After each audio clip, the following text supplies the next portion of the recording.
નમસ્કાર નમસ્કાર નમસ્કાર નમસ્કાર વિદ્યાર્થી મિત્રો, કેમ છો બધા? મજામાં? મારું નામ છે કાર્તિક લાઠિયા અને આપ સૌનું અમારી યુટ્યુબ ચેનલ સ્ટડી માસ્ટર પર હાર્દિક હાર્દિક હાર્દિક હાર્દિક સ્વાગત છે.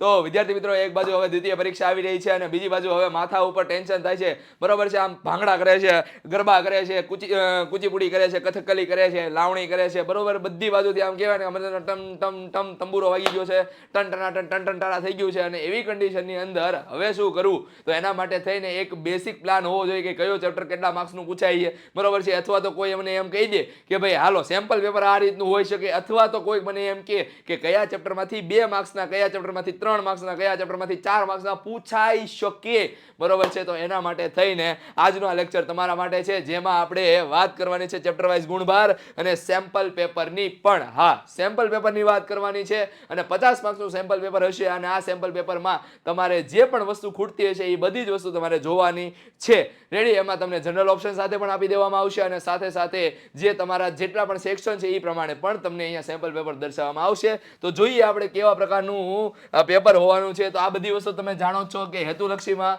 15 માર્ક્સના જનરલ ઓપ્શન વિના અને 15 માર્ક્સ જનરલ ઓપ્શન સાથે. ઓકે, એટલે એનો મતલબ કે અહીંયા તમને કોઈ ઓપ્શન જોવા મળવાનો નથી. કેમાં? તો કે સેક્શન એ ની અંદર, બરોબર છે. એમાં તમને એક માર્ક્સના સવાલ પૂછાય, એમસીક્યુ પૂછાય, ખાલી જગ્યા પૂછાય, ખરા ખોટા પૂછાય. ઓકે, અને સાથે સાથે જોડકા, વ્યાખ્યા, ટૂંકા પ્રશ્નો આ બધા જ પૂછાઈ શકે એક માર્ક્સની અંદર. ક્લિયર છે?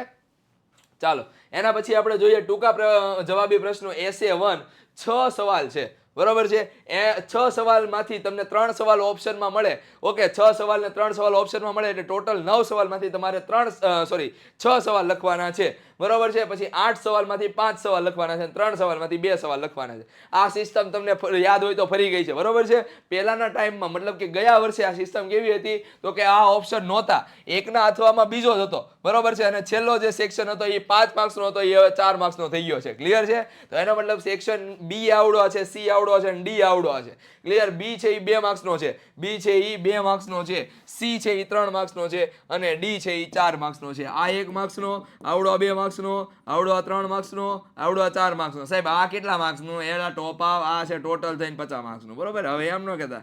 ઓકે, ચાલો હવે આગળ જોઈએ કે અહીંયા તમને 15 માર્ક્સનો શું કહેવાય, 15 સવાલ 1 માર્ક્સના હોય તો 15 માર્ક્સ સેક્શન એના, બરોબર છે. 6 દુના 12 તો બી સેક્શન બી 12 માર્ક્સનો, બરોબર છે. 12 ચોક 8 તો સોરી 5 તેરી 15 તો સેક્શન સી 15 માર્ક્સનું, બરોબર છે.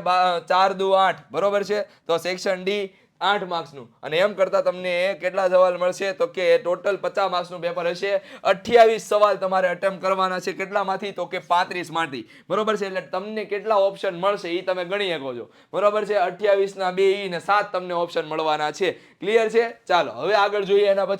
એના પછી તમે જોવો કે એકમો અને માપનો. હવે અહીંયા તમને ખ્યાલ છે એમ આપણે સેમ 1 અને સેમ 2 બંનેને સમાવેશ કરવાનો છે, પણ સેમ 2 ની અંદર 12મા ચેપ્ટર સુધી આપણે લેક્ચર શું કહેવાય આપણે પેપરમાં પૂછાવાનું છે. 12મા પછીથી અટકી જવાનું છે. ક્લિયર? તો હવે સેમ 1 ની અંદર જો સેમ 1 અને સેમ 2 માં કેવું છે ખબર છે કે 30 અને 70% એ રીતનું પૂછાવાનું છે, બરોબર છે. અથવા તો 35% જેવું છે. તો 70% તમારું સેમ 1 માંથી, સોરી 30% સેમ 1 માંથી અને 70% તમારું સેમ 2 માંથી. અત્યારે તમે જોશો કે ચેપ્ટર નંબર 1 એકમો અને માપનો 2 માર્ક્સનું, એના પછી સુરકપથ પર ગતિ 2 માર્ક્સનું, સમતલમાં ગતિ 3 માર્ક્સનું, બરોબર છે. પછી આ ઓલું છે આપણે ન્યૂટનના ગતિના નિયમો 2 માર્ક્સનું, આવડું આ કાર્ય ઉર્જા અને પાવર 2 માર્ક્સનું, ઓલું આપણે ચાક ગતિ 3 માર્ક્સનું, બરોબર. અને ગુરુત્વાકર્ષણ તો માત્ર 1 જ માર્ક્સનું છે ભાઈ બહેનો, 1 જ માર્ક્સનું એમસીક્યુ, બસ બીજું કાંઈ નહીં. એમસીક્યુ ખાલી જગ્યા જે પૂછવું હોય.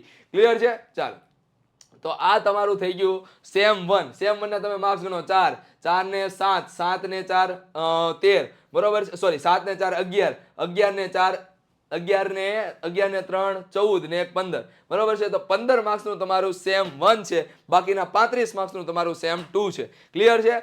ચાલો હવે આપણે સમજીએ સેમ 2 ની અંદર યાંત્રિક ગુણધર્મો છે ઘનના, તો એ 4 માર્ક્સના. પછી પ્રવાહીના અથવા તરલના યાંત્રિક ગુણધર્મો એ 8 માર્ક્સનું. પછી એના પછીનું ચેપ્ટર છે આપણું ઉષ્મીય ગુણધર્મો, તો એ 7 માર્ક્સનું.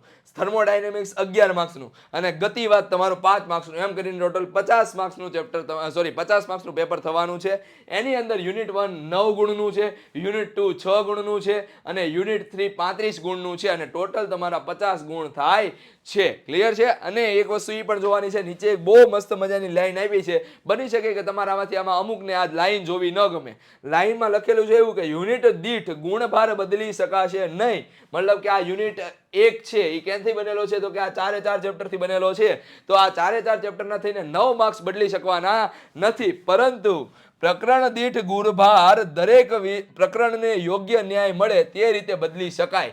મતલબ કે આની અંદર તમારે ચેન્જ કરવો હોય તો કરી શકાય. ચેપ્ટર નંબર 1 માર્ક્સનો પૂછવો હોય તો 1 માર્ક્સને બદલે ચેપ્ટર નંબર 2 છે એ 3 માર્ક્સનો પૂછે શકાય. બરાબર છે? તો આ રીતે તમે આખું ચેન્જ કરી શકે છે. એ લિબર્ટી છે કોના હાથમાં છે? તો કે ટીચરના હાથમાં છે. એ ફેરવવું હોય તો એ ફેરવી શકે છે, પરંતુ યોગ્ય ન્યાય સાથે ફેરવી શકે છે. બરાબર છે? આ ગુણ તમારા બદલવાના નથી. યુનિટ 1 એ 9 માર્ક્સનું છે તો એ 9 માર્ક્સનું જ રહેવાનું છે, પરંતુ અંદરના જે ભાગ છે એ તમારા બદલાઈ શકે છે. ક્લિયર? ચાલો હવે આગળ વાત કરીએ. ઓકે, હવે આપણે જોવાનું છે કે ભાઈ 1 થી 15 પ્રશ્નો છે એની અંદર સેક્શન એ માં આ વિભાગમાં કુલ 15 હેતુલક્ષી પ્રશ્નોનો સમાવેશ થયેલો છે. આ વિભાગ 10 પ્રશ્નો બહુ વિકલ્પ પ્રકારના MCQ રહેશે. 10 પ્રશ્નો છે. બરોબર છે? અન્ય પ્રશ્નોમાં ખાલી જગ્યા, જોડકા, ખરા ખોટા, તફાવત, વ્યાખ્યા, નિયમ, કથન, પારિમાણિક સૂત્ર, વિધાન અને કારણ પ્રકારના પ્રશ્નો પૂછી શકાય અને એમ કરીને ટોટલ 15 સવાલ તમારા થવા જોઈએ. એના પછી સેક્શન બી ની વાત કરવામાં આવે તો સેક્શન બી ની અંદર આ વિભાગમાં કુલ 9 પ્રશ્નોમાંથી 6 પ્રશ્નો લખવાના છે. પ્રત્યેકના 2 ગુણ છે અને એમ કરીને ટોટલ તમારા 12 ગુણ થાય છે. સેક્શન સી ની અંદર વાત કરવામાં આવે 25 થી લઈને 32, એમાં 8 પ્રશ્નો છે અને 8 પ્રશ્નોમાંથી આપણે કેટલા કરવાના છે? 5 પ્રશ્નો પૂછવાના છે અને 15 માર્ક્સનું આ થાય છે. એમાં જો એક મસ્ત મજાનું લખેલું છે કે વાર્ષિક પરીક્ષાના નમૂના પ્રશ્નમાં પૂછેલ કેસ સ્ટડી આધારિત પ્રશ્ન મુજબ પ્રશ્ન નંબર 32 કેસ સ્ટડી આધારિત પૂછવો. મતલબ કે આપણે ટોટલ 2 સવાલ કેસ સ્ટડી આધારિત થવાના છે, એક સેક્શન સી માં અને એક સેક્શન ડી માં. બરાબર છે? સેક્શન ડી તમારો 33 થી 35 નો સવાલ છે. બરાબર છે? આ 3 માંથી કોઈ પણ 2 ને લખવાના છે, પ્રત્યેકને 4 ગુણ છે અને અગેન આની અંદર પણ કેસ સ્ટડી આધારિત સવાલ આવવો જોઈએ. બરાબર છે? એમ સેક્શન ડી તમારું 8 માર્ક્સનું, સેક્શન સી તમારું 15 માર્ક્સનું, સેક્શન બી 12 માર્ક્સનું અને સેક્શન એ 15 માર્ક્સનું થાય છે. એમ કરીને ટોટલ 50 માર્ક્સ થાય છે. અને અહીંયા એક બહુ મસ્ત મજાની નોંધ આપેલી છે કે ભાઈ પ્રશ્નપત્રમાં આકૃતિ, ચિત્ર, આલેખ આધારિત પ્રશ્ન હોય ત્યાં દ્રષ્ટિહીન વિદ્યાર્થીઓ માટેના તે પ્રશ્નના વિકલ્પમાં અન્ય પ્રશ્ન મૂકવામાં રહેશે. કારણ કે એ લોકો શું કહેવાય આકૃતિને એને સમજી ન શકે તો એના માટે થઈને એમના દાખલા અથવા તો થિયરી આપવી. ક્લિયર? ચાલો, દ્વિતીય પરીક્ષા માટે જૂન થી ડિસેમ્બર માસ સુધીનો અભ્યાસક્રમ રહેશે. જૂન થી ડિસેમ્બર માસ સુધીનો. બરોબર છે? જેમાં જૂન થી સપ્ટેમ્બર માસ સુધીના અભ્યાસક્રમમાંથી 30%, મેં કીધું હતું એમ કે સેમ 1 ના તમારા 30% અને પછીના 70%. ઓક્ટોબર થી ડિસેમ્બર માસ સુધીના અભ્યાસક્રમમાંથી 70% અભ્યાસક્રમ રહેશે. અને વાર્ષિક પરીક્ષાના નમૂનાના પ્રશ્નમાં મૂકવામાં આવેલ ક્ષમતા આધારિત પ્રશ્નો CBQ મુજબના પ્રશ્નપત્રના તમામ વિભાગોના મળીને કુલ અંદાજિત 50% ગુણના પ્રશ્નો પ્રથમ દ્વિતીય પરીક્ષાના પ્રશ્નપત્રમાં પૂછવા. મતલબ કે આ જ્યારે વાર્ષિક પરીક્ષા આવશે ને ત્યારે જોવાના છે. બરોબર છે? મતલબ કે પ્રથમ પરીક્ષામાં જે સવાલ પૂછાણા છે, દ્વિતીય પરીક્ષામાં જે સવાલ પૂછાણા છે, એ બંને સવાલના 50% એ તમારે વાર્ષિક પરીક્ષાની અંદર એડ કરવા પડશે. મતલબ કે 40 માર્ક્સ તમારા પહેલી અને બીજી પરીક્ષાના ભેગા થઈને આવશે. ક્લિયર? ચાલો હવે આગળ જોઈએ. અને આ તમને પ્રકરણ દીઠ ગુણભાર છે. જો ભાઈ આ ગુણભાર છે એ કહેવાય ને કે આઈડિયલ છે અને આપણને બધાને ખબર છે. ક્લિયર? કે ભાઈ આ ગુણભાર બદલાઈ પણ શકે છે. બરોબર છે? સ્કૂલ વાઇઝ અલગ અલગ હોઈ શકે, પણ આ તમારા માટે એક સેમ્પલ છે કે ભાઈ જો પ્રકરણ 1 છે એની અંદર 2 માર્ક્સનો એક સવાલ પૂછાઈ શકે. પ્રકરણ 2 છે એની અંદર 1 માર્ક્સના 2 સવાલ, 1 માર્ક્સનો અથવાનો પૂછવો હોય તો 3 માર્ક્સનો એક અથવામાં પૂછવો હોય તો અથવામાં પૂછી શકાય. બરોબર છે? એટલે ટોટલ તમારા 2 ના 2 માર્ક્સ જ રહે. ક્લિયર છે? ચાલો, પછી ત્રીજા ચેપ્ટરની અંદર 3 MCQ પૂછી શકીએ અને 1 માર્ક્સનો અથવામાં સવાલ પૂછી શકે. 3 માર્ક્સનો એક અથવામાં સવાલ પૂછી શકાય. ચેપ્ટર નંબર 4 ની અંદર 2 MCQ, 2 માર્ક્સનો એક સવાલ અથવામાં પૂછાઈ શકે. ચેપ્ટર નંબર 5 ની અંદર જોવા જાવ તો એક પણ MCQ નહીં. ઓકે, જરૂરી નથી એવું હોય. ક્લિયર? કોઈક અહીંયા 2 MCQ કરીને કોઈક એક જગ્યાએથી 2 માર્ક્સનો એક સવાલ એડ પણ કરી નાખે. ક્લિયર? તો આ મારા માટે હું તમને એમ કહું કે આઈડિયલ છે. બરાબર છે? એટલે કે સંદર્ભ છે, રેફરન્સ છે. ક્લિયર? ચાલો હવે આપણે વાત કરવાની છે કે ભાઈ આ જે 1 છે, રેડી, 2 માર્ક્સનો એક સવાલ છે. ચાલો એના પછી ચેપ્ટર નંબર 6 માં 1 માર્ક્સના એક હેતુલક્ષી છે અને પછી 1 માર્ક્સનો 2 માર્ક્સનો એક સવાલ છે. ચેપ્ટર નંબર 7 ની અંદર 1 માર્ક્સનો MCQ જ આવશે, બીજું તો કાંઈ છે જ નહીં. અચ્છા, પૂછવો હોય તો તમને અથવામાં 3 માર્ક્સનો એક સવાલ પૂછી શકાય અને ચેપ્ટર નંબર 6 ની અંદર પૂછવો હોય તો 4 માર્ક્સનો એક સવાલ પૂછાઈ શકે અને આ મને લાગે છે કે આ ચેપ્ટરમાંથી જશે 4 માર્ક્સનો, કારણ કે એક અથવામાં પણ આપવાનો ને. ચાલો, યુનિટ નંબર 9 અને 11 માંથી એક સવાલ લઈ લીધા, પરંતુ એક સવાલ હજી બાકી રહ્યો, તો મને મોસ્ટ પ્રોબેબિલિટી એવી લાગે છે કે ચેપ્ટર નંબર 6 માંથી જ હશે. ક્લિયર? ચાલો, કારણ કે એમાં જ એટલે પોટેન્શિયલ છે ચેપ્ટર નંબર 6 માં. હવે આપણે વાત કરીએ કે ભાઈ ચેપ્ટર નંબર 8 ની અંદર 1 માર્ક્સનો એક MCQ હેતુલક્ષી આવશે, 2 માર્ક્સનો એક સવાલ છે એ અથવામાં આવી શકે, 3 માર્ક્સનો એક સવાલ ફાઇનલ આવશે. ચાલો, એના પછી આપણે વાત કરીએ કે 9મા ચેપ્ટરની અંદર 9મા ચેપ્ટરમાં એક MCQ આવશે, 2 માર્ક્સનો કોઈ સવાલ નહીં આવી શકે, બરોબર છે. 3 માર્ક્સનો સવાલ એક આવશે અને 4 માર્ક્સનો એક સવાલ આવશે. પછી આપણે વાત કરીએ ચેપ્ટર નંબર 10 ની અંદર તો 1 માર્ક્સનો એક MCQ, 2 માર્ક્સનો એક સવાલ, 3 માર્ક્સનો એક સવાલ અને 4 માર્ક્સનો સવાલ નહીં. ચાલો, એના પછી આપણે 11માં વાત કરીએ તો 11મા ચેપ્ટરમાં આવશે 1 માર્ક્સના MCQ, 2 માર્ક્સના 2 સવાલ, 3 માર્ક્સનો એક સવાલ અને 4 માર્ક્સનો એક સવાલ. 12મા ચેપ્ટરની વાત કરવામાં આવે તો 12મા ચેપ્ટરમાં 2 માર્ક્સના MCQ, એક સવાલ 2 માર્ક્સનો છે એ અથવામાં પૂછાઈ શકે અને તમારો જે 3 માર્ક્સનો સવાલ છે એ એક હોઈ શકે. ક્લિયર છે? અને એમ કરીને ટોટલ તમારે અહીંયા ગુણભાર થાય છે. એકવાર સ્ક્રીનશોટ પાડવો હોય તો સ્ક્રીનશોટ તમે પાડી શકો છો. ક્લિયર? ચાલો, હવે આપણે વાત કરવાની છે સેમ્પલ પેપરની અને આ તમારું સેમ્પલ પેપર છે. અત્યારે આપણે સોલ્યુશન નથી કરવાનું, પણ જેમ જેમ આપણી પાસે ટાઈમ મળતો રહે એમ આ સોલ્યુશનને કરતા રહેશું. ક્લિયર છે? આપેલ પ્રવેગથી ગતિ કરતા વાહનોનું સ્ટોપિંગ ડિસ્ટન્સ ખાલી જગ્યાના સમપ્રમાણમાં હોય છે તો V² સમપ્રમાણમાં હોય છે. વિધાન ખરું છે કે ખોટું? કર્ણ એટલે પરિમાણ ધરાવતો બિંદુવત પદાર્થ સાચું છે. y પરનો પ્રક્ષેપ આપણે ગોતવાનો છે. A.B બરાબર AB અને શું કહેવાય બરાબર AB છે તો A અને B વચ્ચેનો ખૂણો ગોતો. બરોબર છે? અહીંયા તમે A.B કરશો અને બે બાજુ ઉડી જાય એટલે માટે થઈને cos θ બરાબર 1 મળશે અને થીટા ક્યારે મળે તો કે 0 બરાબર. બરોબર છે? અહીંયા બંને વચ્ચેનો ખૂણો કેટલાનો આવશે? 0 નો. વિધાન ખરું છે કે ખોટું? જણાવો. પ્રક્ષેપ્ય પદાર્થની સમક્ષિતિજ મહત્તમ અવધિ r માટે તેને r/4 જેટલી મહત્તમ ઊંચાઈ પામેલી હોય છે, મેળવેલી હોય છે, તો આ વિધાન પણ સાચું છે. ચાલો, ઢોળાવાળા રસ્તા પર વાહન પાર્ક કરવાની ઓલી મ્યુ અને tan θ વાળી કન્ડિશન આવે છે ઈ. હવે આપણે વાત કરીએ કે 7મો સવાલ એમ કહે છે કે સ્થિત ઘર્ષણ માટે શું આવશે તો કે રસ્તા પર ગતિ કરતો પદાર્થ સીમાંત ઘર્ષણ, તો સીમાંત ઘર્ષણ આવે. બરોબર છે? રોલિંગ ઘર્ષણ માટે બોલ બેરિંગ આવશે. ક્લિયર? ચાલો, વિધાન ખરું છે કે ખોટું તે જણાવો. બરફ પર ડાન્સ કરતી ડાન્સર જ્યારે અદબ વાળે ત્યારે ઝડપથી ફરે છે, કારણ કે તેમ કરવાથી તેને ઝડપની ચાક માત્રા ઘટે છે. આ વિધાન સાચું છે. ક્લિયર? ઝડપની ચાક માત્રા જ્યારે એન્ગ્યુલર મોમેન્ટમ કન્ઝર્વેશનમાં ઝડપની ચાક માત્રા ઘટે એટલે એ શું થાય તો કે એની એન્ગ્યુલર વેલોસિટી વધારવાની ટ્રાય કરશે. ક્લિયર છે?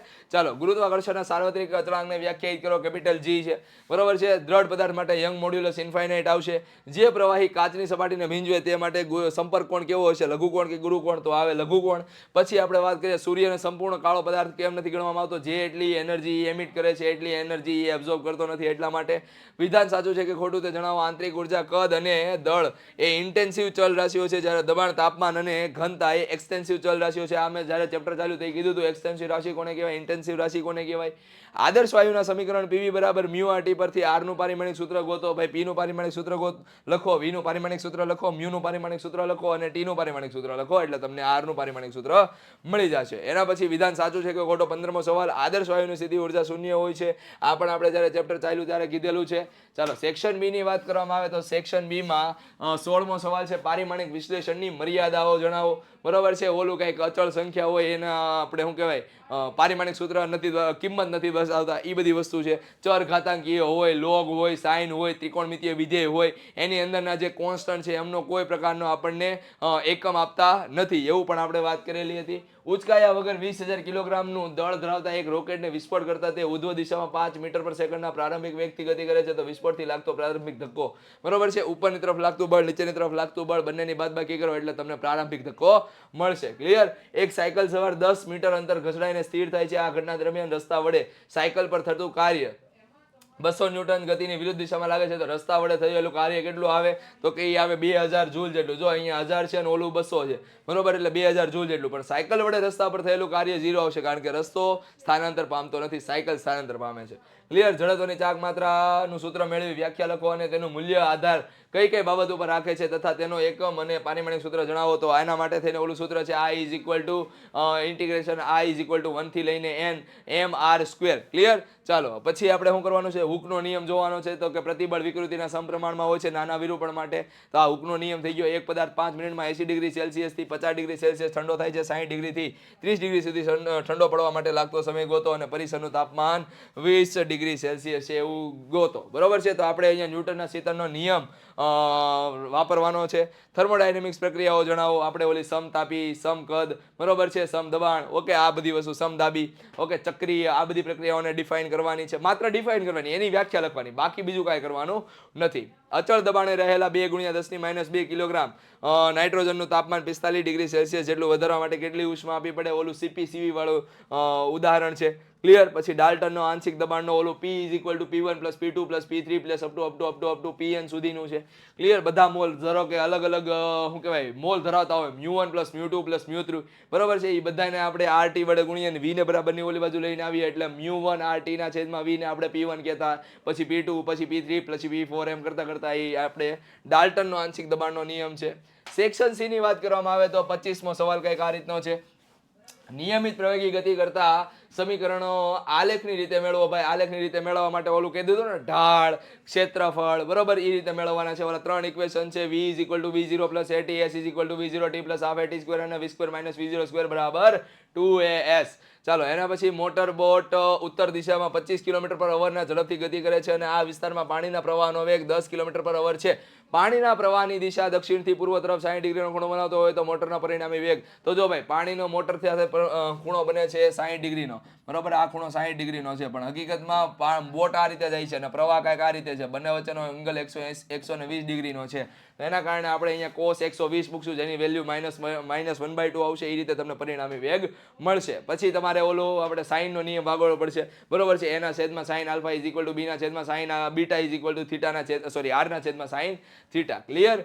ચાલો એના પછી આપણને શું કીધેલું છે તો કે ડી ઊંડાઈ ગુરુત્વ પ્રવેગનું સૂત્ર ગોતો. તો ડી ઊંડાઈ માટે પહેલા તો એ તમારે જોવું પડશે કે એટલી ડિસ્ક માટે, એટલી શું કહેવાય પૃથ્વીના ગોળા માટે એની ઘનતા કેટલી છે. એ ઘનતા ગોત્યા પછી આપણને એક સૂત્ર મળતું હતું, GD = G01 - D/RE, બરોબર છે? આ ઇક્વેશન તમારે સાબિત કરવાનું છે. એના પછી આપણને આપેલું છે 0.25 સેન્ટીમીટર તાર ધરાવતા 2 તાર પૈકી એક સ્ટીલનો અને બીજો પિત્તળનો બનેલો છે. આકૃતિમાં દર્શાવ્યા મુજબ તેમને ભારિત કરેલો છે.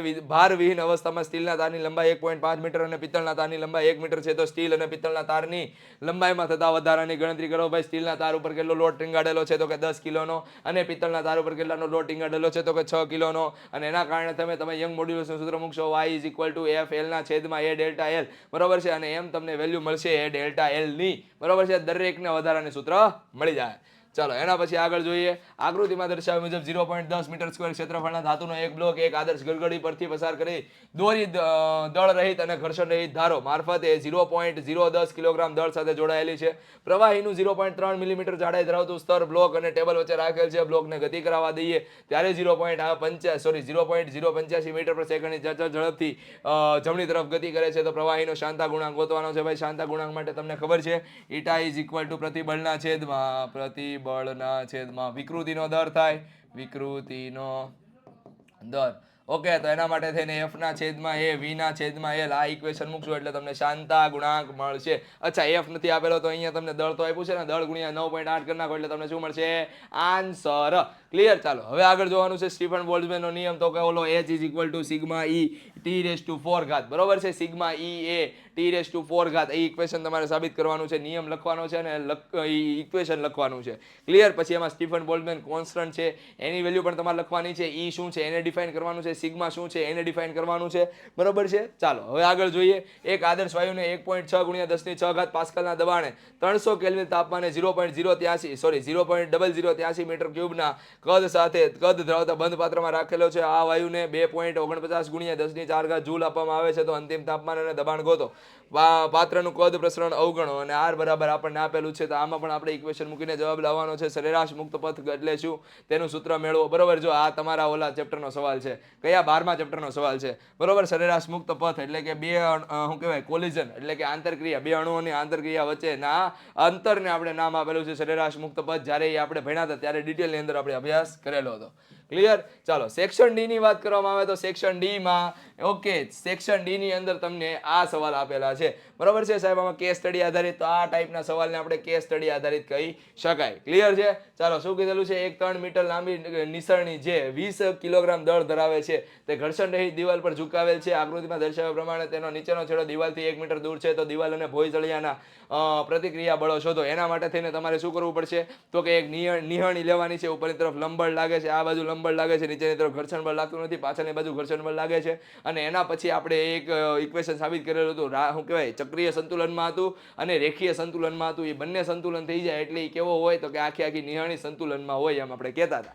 ક્લિયર. પછી આપણે બર્નૌલીનો સિદ્ધાંત લખવાનો છે. ભાઈ બર્નૌલીનો સિદ્ધાંત થાય P1 plus 1/2 rho V1 square plus rho GH1 is equal to P2 is equal to 1/2 rho V2 square plus rho GH2 બરોબર છે. આ ઇક્વેશન તમારે સાબિત કરવાનું છે. ઓકે, આને આપણે બર્નૌલીનો સિદ્ધાંત કીધેલો છે. હવે બર્નૌલીના સિદ્ધાંતની અંદર એક બાજુ આપણને સ્ટેટિક પ્રેશર જોવા મળતું હતું, બીજી બાજુ ડાયનેમિક પ્રેશર જોવા મળતું હતું, અને બીજી બાજુ આપણને શું જોવા મળતું હતું, તો કે આપણને સ્થિતિ ઊર્જા જોવા મળતી હતી. ત્રણનો સરવાળો કરી નાખો એટલે બર્નૌલીનું સમીકરણ સાબિત થઈ જાય. ચાલો કાર્નોટ એન્જિનના ચારે તબક્કાઓ PV ના આલેખમાં દર્શાવીને દરેક તબક્કાના સૂત્ર લખો અને તંત્ર પર થતું કાર્ય મેળવો. તેમજ કાર્નોટ એન્જિનનું કાર્યક્ષમતાનું સૂત્ર મેળવો. Eta is equal to 1 minus T2 ના છેદમાં T1. આ ઇક્વેશન તમારે મેળવવાનું છે. એના માટે થઈને 4 પ્રોસેસ આવતી હતી, સમતાપી, સમોષ્મી, સમતાપી, સમોષ્મી બરોબર છે. એમાં તમારે સમોષ્મી પ્રક્રિયામાં PV raise to gamma is equal two અચળ આપણે ધારેલું હતું. P2 V2 raise to gamma is equal two P3 V3 raise to gamma અને P4 V4 raise to gamma is equal two P1 V1 raise to gamma. આપણે આવું સાબિત કરેલું હતું. એમાં આપણે જોયું હતું કે V3 ના છેદમાં V4 બરાબર V2 ના છેદમાં V1 બંને સેમ થઈ જતા હતા. તો એના કારણે થઈને આપણને એમ મળતું હતું કે અહીંયાથી ln V3 ના છેદમાં V4 અને અહીંયા આવતું હતું V2 ના છેદમાં V1 બંને ઉડી જતા હતા. તો એના કારણે આપણને આ આન્સર મળતો. તો ધારો કે તંત્રને Q1 ઉર્જા આપવામાં આવે છે, ઉષ્મા આપવામાં આવે છે, અને Q2 ઉષ્મા એ ગુમાવે છે. તો એના ઉપર થયેલું કાર્ય W is equal two Q1 minus Q2 હતું. ક્લિયર. તો આ આખું તમારું સેમ્પલ પેપર થઈ ગયું અને સાથે સાથે મેં તમને ઉપર છેલ્લું એનું સોલ્યુશન પણ આપી દીધું.